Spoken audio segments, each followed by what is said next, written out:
అవును బ్రదరు. పెళ్లి చూపుల్లో పల్లవికి ముందు ఇంకెంతమంది అమ్మని చూసావు? అదెందుకు ఇప్పుడు? ఒక మేబీ 3 or 4. అంటే పల్లవి నంబర్ 5 అన్నమాట. మిగతా అమ్మాయిలో ఇంకెవ్వరు నీకు సెట్ అయినా పల్లవి నీ లైఫ్లో ఉండేది కాదు.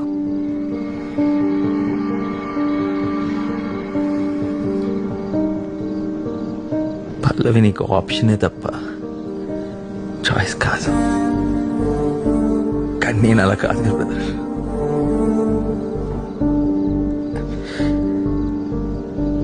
తన్నే ప్రేమించాను, తన్నే పెళ్లి చేసుకోవాలనుకున్నాను. చావైనా బతుకైనా తనతోనే అనుకున్నాను. నాది కదా true love. Huma, you're crossing your limits.